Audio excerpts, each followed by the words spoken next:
Hi hello नमस्कार दोस्तों, मैं राजेश कुमार आप सभी का बहुत बहुत स्वागत करता हूं हमारे YouTube channel RK study centre में। तो आइए दोस्तों, आज हम लोग सॉल्व करेंगे क्लास 10 के त्रिभुज चैप्टर का सबसे पहला जो थ्योरम है, जिसको हम लोग थेल्स प्रमेय बोलते हैं, उसे हम लोग सिद्ध करने वाले हैं। त्रिभुज चैप्टर 6 का ये चैप्टर है।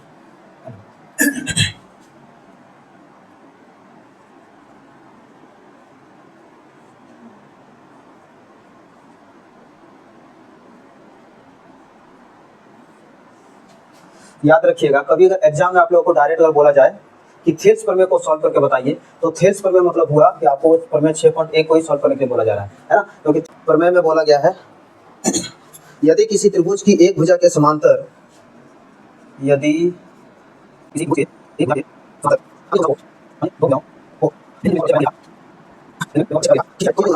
इसी सवाल को हम लोग थोड़ा फिगर के माध्यम से समझने की कोशिश करते हैं। तो सबसे पहले त्रिभुज बनाते हैं, कोई भी त्रिभुज आप ले सकते हैं उसको।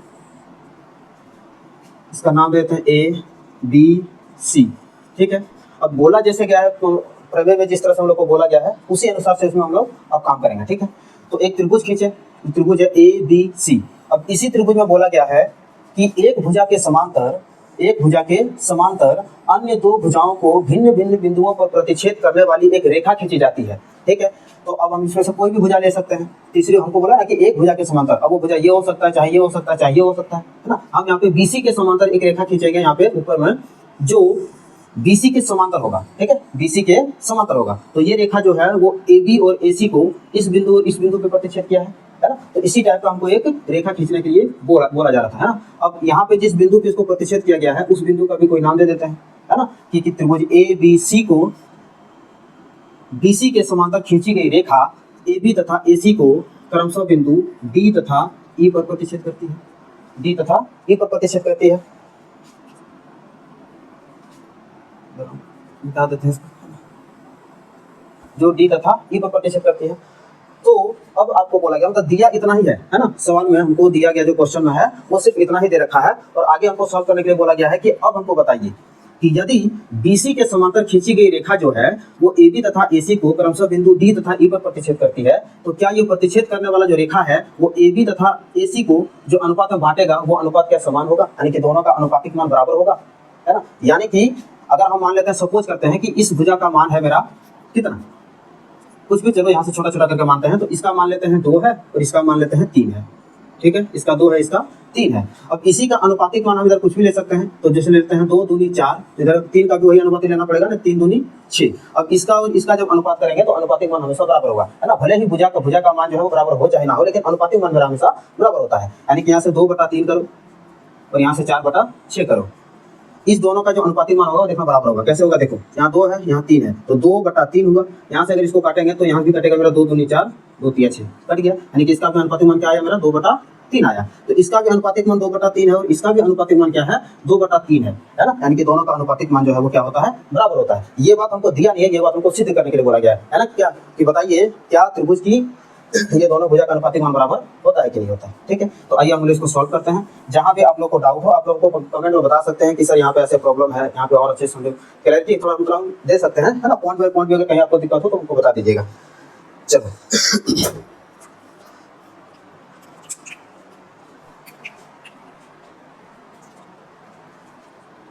क्वेश्चन को मिटा ही देते हैं, है ना, क्योंकि क्वेश्चन का जो कटआउट है वो देखो ऊपर में हम लगा दिए हैं, तो वहां से आप लोग देख लीजिएगा, है ना। चलिए,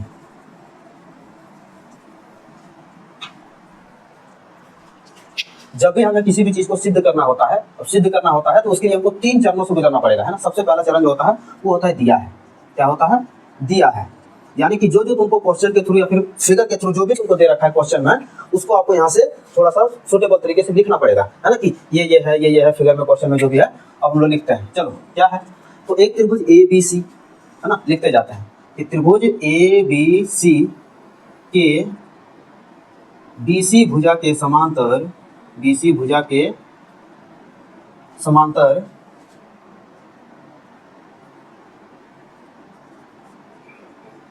एक रेखा खींची जाती है, जो AB तथा AC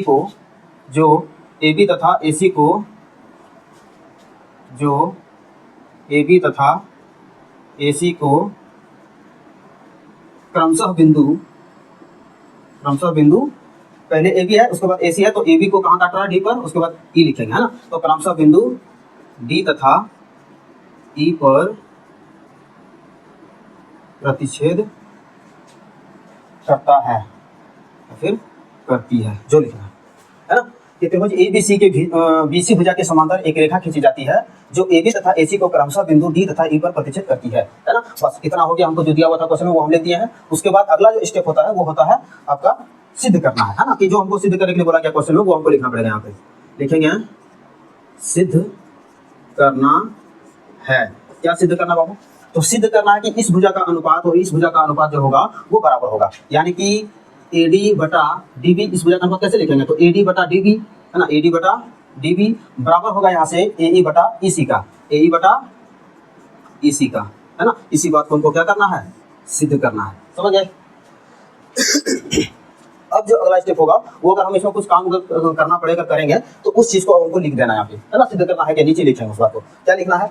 तो जो काम करेंगे वो पहले लिखेंगे। देखो क्या करना है, बिंदु बी को ई से मिला देंगे, बिंदु बी को ई से मिला देंगे तथा बिंदु डी को सी से मिला देंगे, बिंदु डी को सी से मिला देंगे। पहला काम किए हैं तो वो पहला काम मतलब लिखना पड़ेगा, है ना। लिखेंगे अब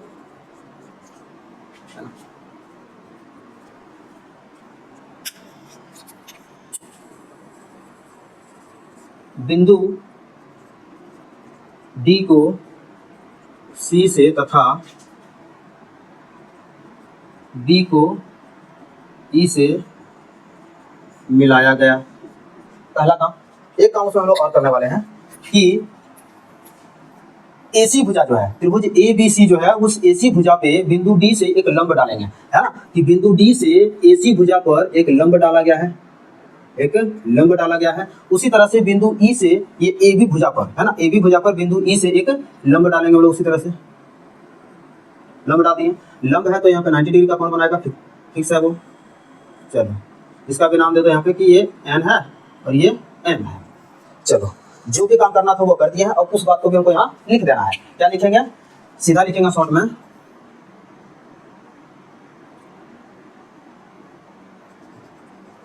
भुजा ए बी पर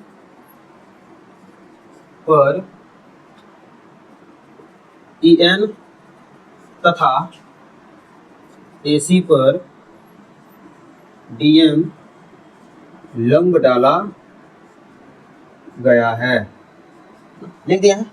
अब आगे हम लोग लिखना शुरू करेंगे। जो भी अब उसमें काम करना था वो सारा काम करके उस बात को हम यहाँ पे मेंशन भी कर दिया, है ना। अब आगे जो काम होगा वो हमको करना होगा कि हम इसको किस थ्रू से प्रूफ कर रहे हैं कि हाँ ये ऐसा होता है ना। यानी कि हमको प्रमाण देना पड़ेगा उसको। तो प्रमाण देना पड़ेगा, तो यहाँ पे लिखेंगे हम लोग प्रमाण।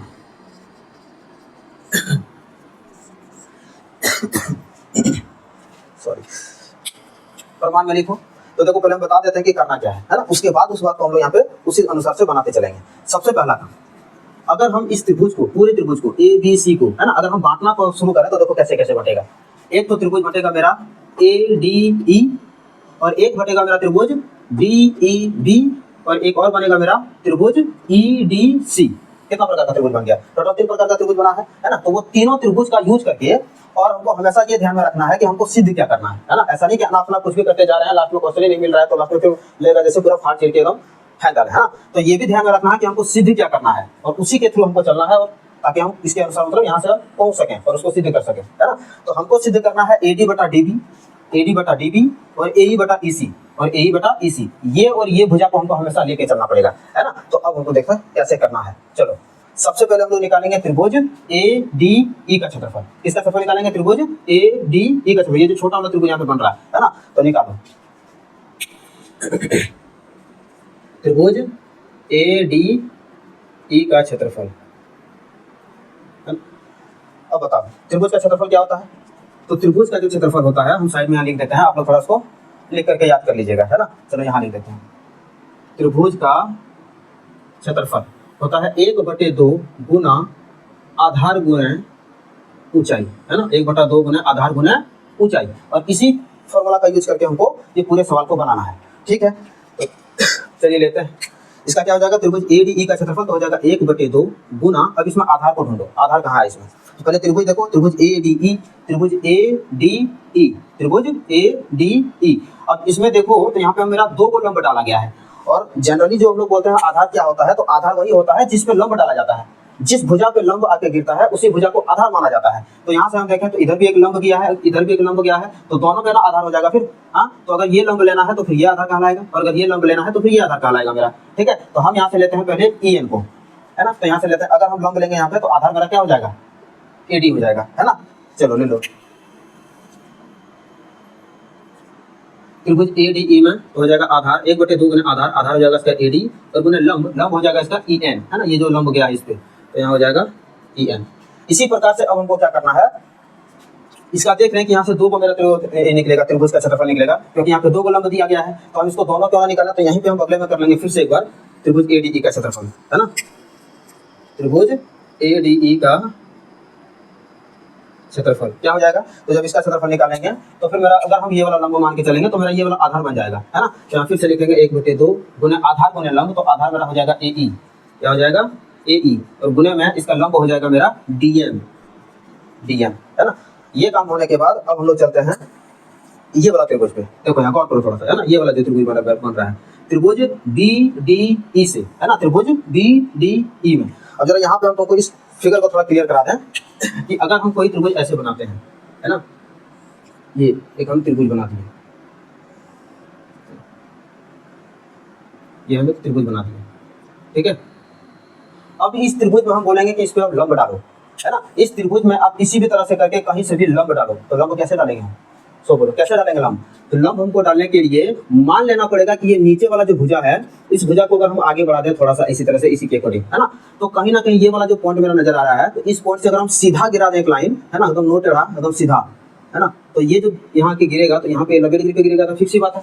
अगर कोई भी चीज जैसे हम राइट कर गिरा देते हैं तो वो 90 डिग्री पे गिरेगा ना। तो यहाँ से कोई चीज गिराया गया है और ये इसको हम आगे बढ़ा के मानते हैं, तो ये जहाँ गिरेगा वो बिंदु पे मेरा 90 डिग्री का कोण बनेगा, यानी कि एक लंब होगा, है ना। तो इस त्रिभुज के लिए भी अगर हमको लंब लेना पड़े तो हम ये लंब ये वाला मान करके चलेंगे। लेकिन आधार क्या होगा, तो आधार फिर मेरा यहाँ से वो वाला नहीं हो जाएगा, पूरा नहीं होना है।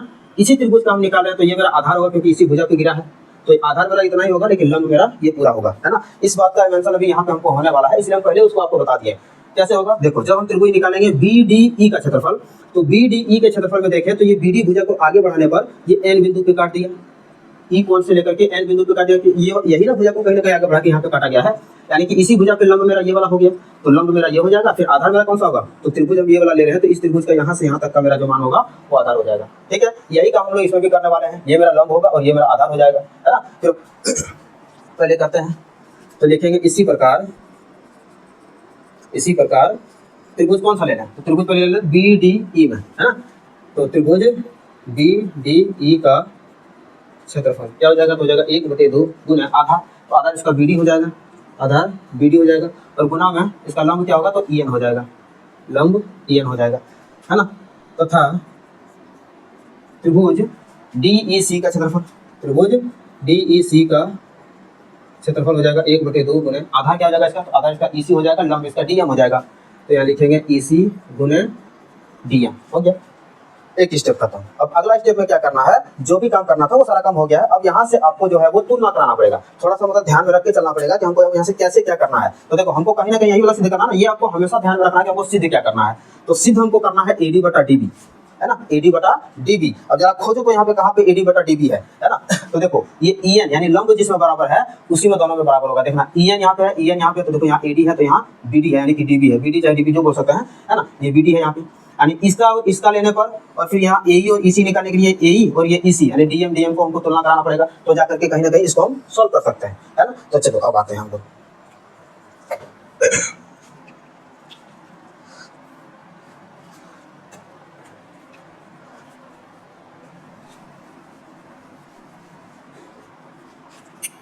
चलिए यहाँ पे हम लोग एक नियम लगाएंगे, है ना। जिस नियम के थ्रू जो है हम लोग काम करने वाले हैं उस काम को जरा हम लोग समझ लेते हैं कि क्या करने वाले हैं, है ना। ये हम लोग कक्षा जो 9 है उसी में हम लोग पढ़ चुके हैं, है ना। आप लोग पढ़े होगे तो ठीक है, अगर नहीं पढ़े होगे तो अभी यहाँ पे आप लोग को रिकॉल हो जाएगा, है ना। थोड़ा ध्यान से देखना। होता ये है कि यदि हम कोई समांतर रेखा खींचे, कोई भी एक समांतर रेखा अगर खींचते हैं और उस समांतर रेखा के बीच में, है ना, समान आधार पर अगर कोई हम एक त्रिभुज का निर्माण करते हैं, कोई दो त्रिभुज का निर्माण करते हैं, जैसे ये मेरा समांतर रेखा हो गया एक दूसरे का, है ना, ये और ये दोनों समांतर रेखा है। अब इस समांतर रेखा से हम मान लेते हैं यहाँ एक ऐसे त्रिभुज बना दिए, ठीक है। और यहाँ से फिर हम एक ऐसे त्रिभुज बना दिए। तो ये दो त्रिभुज जो हम बनाए हैं, ये दोनों का दोनों त्रिभुज जो है उसका आधार देखो तो सेम ही है, यानी एक ही आधार को मानते हुए एक समांतर रेखा के बीच में हम दो त्रिभुज बना दिए। हाँ, अब चाहे वो त्रिभुज हम कितना तिरछा चाहे कितना सीधा करके बनाते हैं, वो दोनों त्रिभुज का जो क्षेत्रफल होगा वो हमेशा बराबर होता है। ये बात हम लोग कक्षा 9 में सिद्ध कर चुके हैं, है ना। लेकिन इसी बात को हम लोग यहाँ अप्लाई करने वाले हैं थोड़ा सा, इसलिए हम पहले ही इसको बता दिए हैं। ठीक है, चलिए आते हैं उस बात को हम लोग थोड़ा लिख देंगे यहाँ पे, है ना। तो लिखेंगे यही लिख देते हैं, इसको जी पे लिख लीजिएगा आप लोग। लिखेंगे हम जानते हैं यदि किसी समांतर रेखाओं के बीच एक ही आधार पर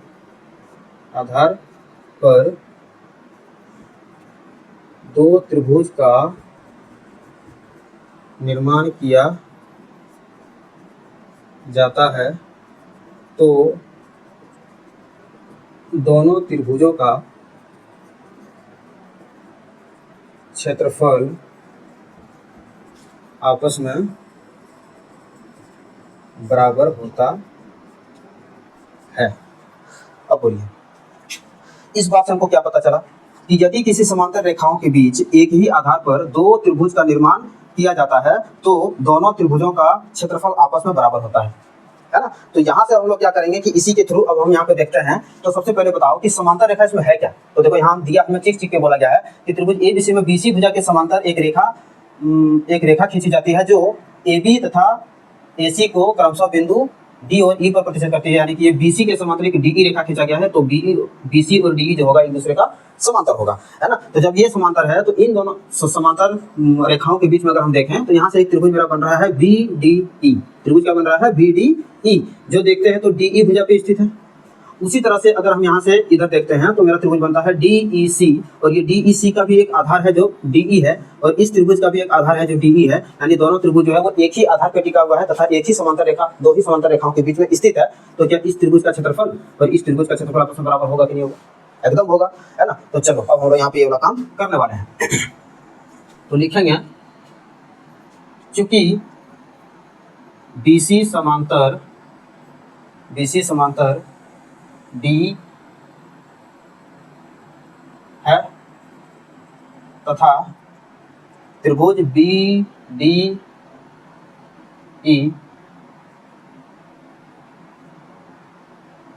और त्रिभुज DEC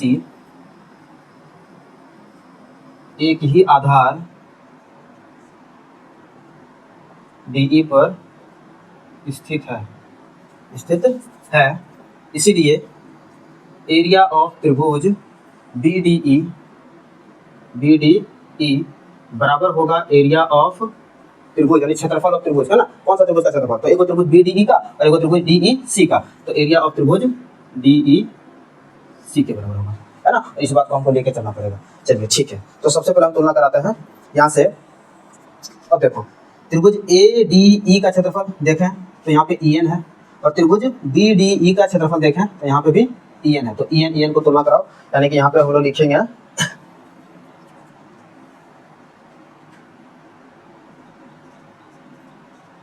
त्रिभुज ADE तथा त्रिभुज BDE लेने पर क्या हो जाएगा? तो इसका त्रिभुज का क्षेत्रफल और इस त्रिभुज का क्षेत्रफल, ये दोनों त्रिभुज के क्षेत्रफल का हमको अनुपात निकालना है। तो यहाँ से हो जाएगा 1/2 गुने आधार गुने लंब, क्या है इसका? तो हो जाएगा 1/2 गुने, ऐसे नहीं, थोड़ा लिख लेता हूँ, एरिया ऑफ ट्रायंगल, इसका एरिया ऑफ ट्रायंगल ADE बटे area of triangle BDE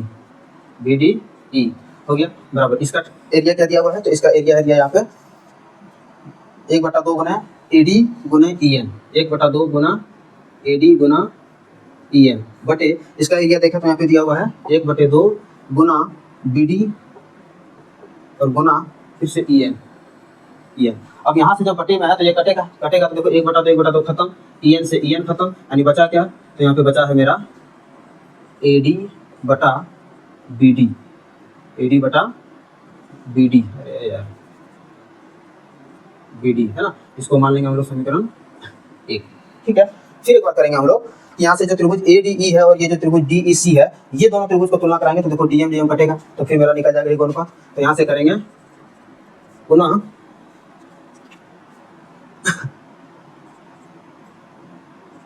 area of त्रिभुज ADE बटे एरिया ऑफ त्रिभुज DEC, एरिया ऑफ त्रिभुज DEC बराबर हो जाएगा 1/2 गुना एरिया ऑफ त्रिभुज DEC ले रहे हैं तो DEC का है AE गुना DM, AE गुना DM बटे इसका हो जाएगा 1/2 गुना EC गुना DM, EC गुना DM। यहाँ से 1/2 1/2 खत्म, DM से DM खत्म, बचा AE बटा EC, तो यहाँ से हो जाएगा AE बटा EC हो गया। सॉरी एक चीज और था, इसको मानते हैं समीकरण 1, इसको मानेंगे समीकरण 2 और इसको मानेंगे समीकरण 3 हो गया। अब हम लोग तुलना कराते हैं यहाँ पे एक चीज का, है ना, कि समीकरण 1 और समीकरण 2 और समीकरण 3 को अगर गौर किया जाए और थोड़ा फिगर पे भी अगर नजर डाल लिया जाए तो देखो एक चीज आपको पता चलेगा कि त्रिभुज ADE, अगर यहाँ पे हम देखें तो देखो एक है त्रिभुज ADE, देखो त्रिभुज ADE और एक है त्रिभुज मेरा BDE, त्रिभुज BDE यानी त्रिभुज BDE। अगर ये दोनों त्रिभुज को मिला देंगे तो क्या एक त्रिभुज मेरा बनेगा AEB, एक त्रिभुज पूरा बन गया मेरा। उसी प्रकार से जब हम ये वाला एक छोटा वाला लेंगे और इधर से ये बड़ा वाला लेंगे तो मेरा यहाँ से एक पूरा त्रिभुज बनेगा ADC, इसमें बनेगा। तो अब यहाँ पे जरा तुलना कराओ कि इस त्रिभुज का जब निर्माण हुआ है तो इस त्रिभुज के निर्माण करने के लिए ये छोटा वाला त्रिभुज और ये बड़ा वाला त्रिभुज, ये दोनों को जोड़ करके किया गया है, यानी कि इस त्रिभुज का क्षेत्रफल और इस त्रिभुज का क्षेत्रफल जुड़ा होगा। फिर इसका निर्माण करने के लिए फिर वही छोटा वाला त्रिभुज और ये फिर बड़ा वाला त्रिभुज का उनका क्षेत्रफल जोड़ा होगा, तब जाकर के वो निकलेगा मेरा पूरा निकलेगा। तो इसलिए यहाँ पे मेरा ये BDE और ये जो DEC मेरा बराबर दिया हुआ है, ये कहाँ से दिया हुआ है, इसी के थ्रू दिया हुआ है। अब आगे अगर हम तुलना करें तो 1, 2 और 3 के अनुसार देखते हैं तो ये वाला त्रिभुज और ये वाला त्रिभुज मेरा जब बराबर है तो इसका अनुपात का मान भी तो बराबर होगा, है ना, क्योंकि इस त्रिभुज का क्षेत्रफल देखें तो ये वाला और ये वाला, और इस त्रिभुज का क्षेत्रफल देखें तो ये वाला और ये वाला, तो ये तो दोनों में आ गया, यानी कि ये ऑटोमेटिकली बराबर है। और ये दोनों जो त्रिभुज है उसको हम यहाँ पे इसके थ्रू से हम क्या कर दिए हैं, सॉरी कहाँ किए हैं, हाँ इसी के थ्रू से जो हम बराबर कर दिए हैं कि त्रिभुज BDE और त्रिभुज DEC, ये दोनों का दोनों त्रिभुज क्या होगा, आपस में बराबर होगा, है ना। तो जब ये दोनों बराबर है और ये त्रिभुज आपस में बराबर है तो एक बार इसको दे दो, एक बार इसको दे दो, चाहे किसी भी तरह से जोड़ दो, तो आपस में बराबर ही होने वाला है ना। तो यहाँ से इसका और इसका अनुपात मेरा क्या हो जाएगा, बराबर हो जाएगा। तो क्या करना पड़ेगा सर, तो करना कुछ नहीं है, लास्ट में एक लाइन लिख देना है अब, है ना, समीकरण 1, 2 तथा 3 से क्या, तो सीधा मार देंगे यहाँ पे AD बटा DB बराबर AE बटा EC। इसी बात को हमको सिद्ध करने के लिए बोला गया था, है ना।